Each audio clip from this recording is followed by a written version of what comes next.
Question everything, for the truth should not be televised. And that's for sure. So with that, yeah, I'm very disappointed with what is being said about Aboriginal Negro men. You know, when we talk about divided, boy, I tell you this, boy, these colonizers did a very serious beat down on our people. But what do you expect when you're not liberated and you stay with a people who came to do what been done to us? You know, this is supposed to be the outcome of your nation over time. With this much of destruction that you had to endure in order to be here today. In this divided, devastated state of mind and being. And to see us so divided over what it means to vote and what that action is all about is mind-blowing. To hear Steve Harvey and many others to say we shouldn't want nothing for our vote is just unintelligent, literally, for what voting's supposed to be about. You know, from the aldermen to your councilmen locally, who's supposed to represent you in your best interests for the resources and economic growth you need in your communities, and the equality that you're supposed to have in order to get those resources and economic growth. That's just invisible when it comes to us as Aboriginal Negroes of America. We just don't get representation. We get idolization. We idolize the representatives and go out and vote and make these people rich and give them high middle class lives for them to represent us, and then nobody represent us. I don't even like saying those words because Malcolm X said those same words. That we go out and vote to get representatives to represent us, but instead all they do is just lie to us to get into office. And then when they get into office, they don't do nothing for us. But see, it ain't just about us. Voting ain't about me and you. Voting is about the children. I keep saying that. Voting is about the future of our community for our children. We don't even have a community no more. But we vote. But I remember when voting first started, from what my forefathers and my ancestors said and how it came about and what they had to go through to vote. Notice the pause. Because there was no other nations other than the colonizers that was dominating the votes, that we pushed our way into, had to lose identity in order to do it. I bet you wondering what identity, right? Exactly. I told you before, y'all run around here saying my people have some Indian in them. The original people don't have some nothing in them. The original people are the original people, and everybody else got some of us in them. That's just how it worked, being the original.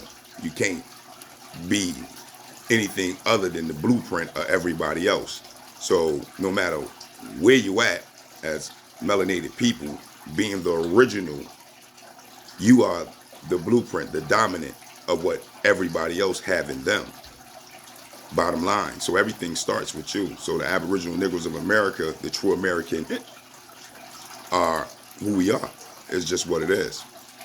I don't sign with Darwinian theory. The Darwinian theory. I ain't say truth. I said Darwinian theory. I don't co-sign that from nowhere because I understand that I'm not 3/4 a human. I understand that we're talented from birth. I understand that when we move and shape, the world follows. It's not the other way around. We're in a forced situation as a nation of people. So when we think about Kamala Harris and what she have said to us about not doing nothing solely for us as a people, That told you right there where she stood as all skin folks are not kin folks. That's just what it is. Because at the end of the day, you don't get appointed to represent your own household, if that's your household, and then don't do nothing for your own household. You go down the street and do something for your neighbor and your neighbor's children. That's not logical. No one does that. You gotta feed your own first before you can feed anyone else. You gotta put your own clothes on before you can clothe anyone else. You got to learn to walk first before you can help someone else walk. That's just how it works. So why are we voting if we don't want to change our outlook of ghetto slums and hoods in our communities into a better state? You think the colonizers are living in suburban areas all around America because they worked hard for it? That's what you think? That they're all in houses and CEOs and managers and supervisors and owners of businesses and land and property because they worked hard for it? That's what you think? Well, then you don't know American history and what has happened. Colonizers didn't work hard for it.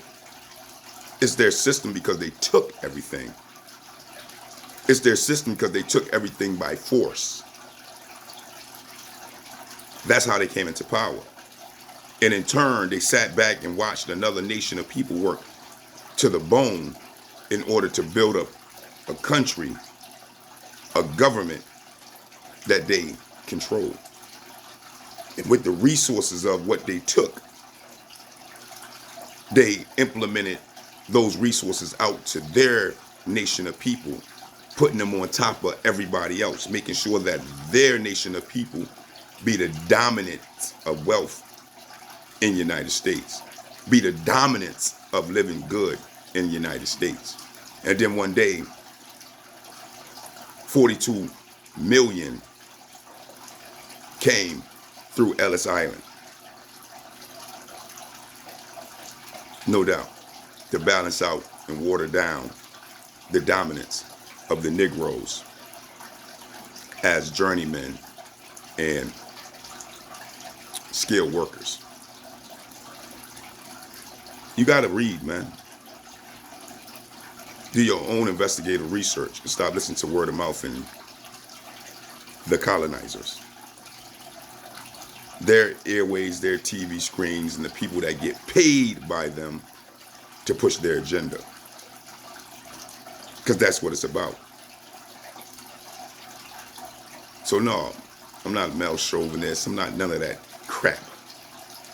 I'm just a person that understands that if I'm going to vote to have somebody represent me, then they got to represent me.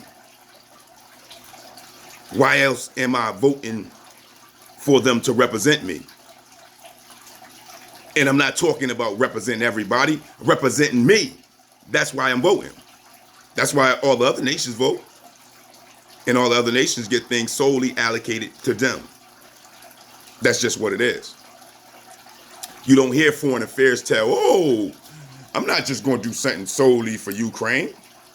They did something solely for Ukraine. Oh, I'm not going to just do something solely for the immigrants. They did do something solely for the immigrants, as well as what's going on in Palestine. But for you and I, we get the trick bag. We get the, oh, where are we going to get the money for? Oh, we got to study reparations. Oh, we don't know how we're going to be able to do that. You think it's because they don't know how to do it?